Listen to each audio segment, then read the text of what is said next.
السلام عليكم ورحمة الله وبركاته. اللهم صل وسلم وبارك على سيدنا محمد وعلى آله وصحبه أجمعين. يا رب اشفي ابني عماد، يا رب شفاء تام بإذن الله يا رب، هو وكل مريض، هو وكل واحد تعبان، هو وكل حد بيتألم، إن شاء الله يشفيه ويشفي كل مريض، وإن شاء الله ينصر إخواتنا وأهلنا في غزة بإذن الله. يكون رمضان شهر الخير والسرور والفرحة على كل الناس أجمعين.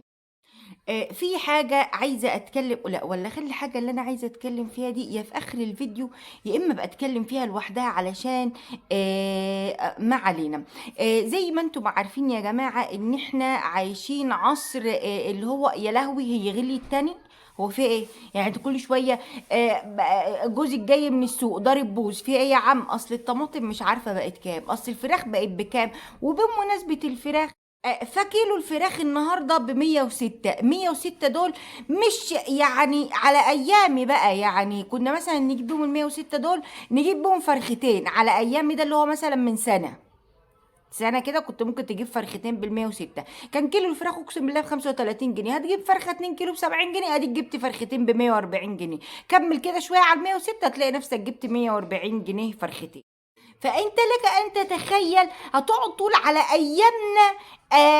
كان شاشة التلفزيون ب75,000 يا عم، ده دلوقتي داخلة في 100 وحاجة. على ايامك امتى ده يا حبيب؟ الشهر اللي فات والله كانت في حاجة بتحصل احنا مش فاهمينها، وفي حاجة بتحصل احنا مش عارفين احنا واصلين لحد فين.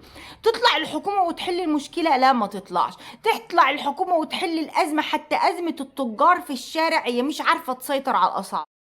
طبعا بقى في هوجة الانتخابات دي اللي هي كانت بسم الله ما شاء الله يعني يعني الواحد ما كانش ليه اسمه ايه ده انظار ان هو يساهم في العمل ده التاريخي ده اللي كان حاصل، الانتخابات اللي حصلت من شهرين دي. فطبعا كان في شوية ناس متجمعين عايزين يرشحوا نفسهم كرؤساء للحكومة، رؤساء للحكومة، رؤساء للجمهورية.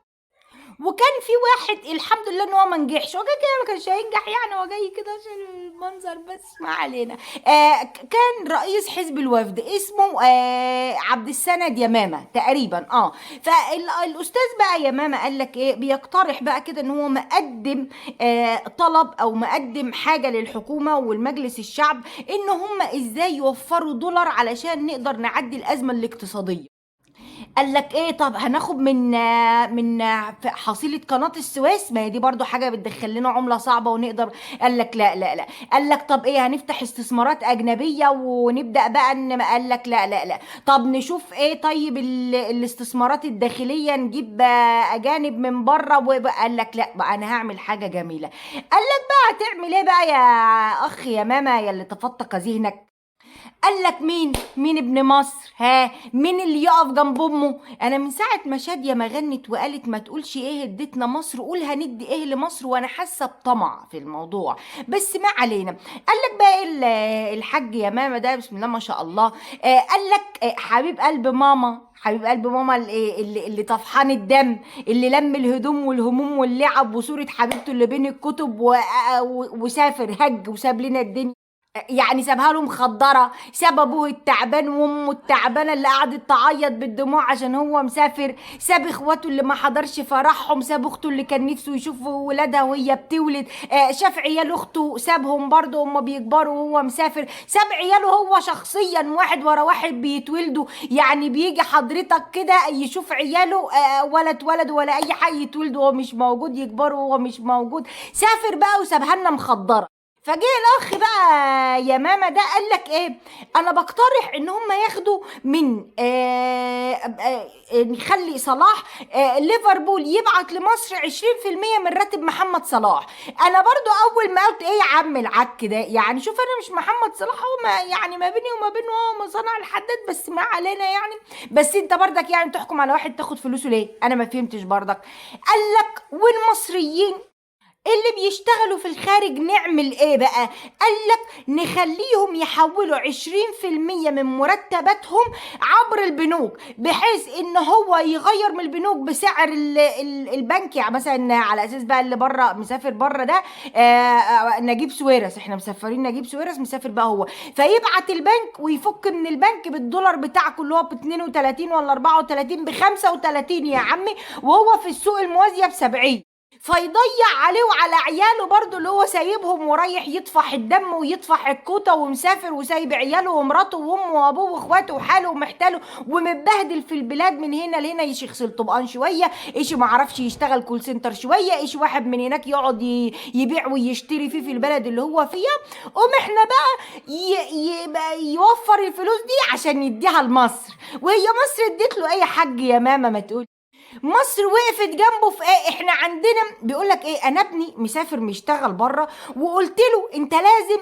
تبدأ بنفسك وتعمل كده، تبعت 20% عن طريق البنك علشان البنك يستفاد بفرق العملة ده. طيب حلو، عندك بقى يا حاج يا ماما اتنين من انواع الناس بتسافر تشتغل، ناس بتسافر علشان تحسن عيشتها، وناس بتسافر علشان تعيش اصلا. حضرتك بقى بتقول ابنك شغال في مايكروسوفت، بسم الله ما شاء الله الله اكبر، يعني ده تلاقيه بيقبض بالسبعة جنيه دولار مثلا، فبيقبض مبلغ، فهو بالنسبه له بقى بعت في البنك ما بعتش في البنك مش هيأثر معاه في حاجه. في ناس بقى يا حاج يا ماما بتسافر علشان تعيش عيالها، اللي يعيشوا وياكلوا يفطروا ويتغدوا ويتعشوا.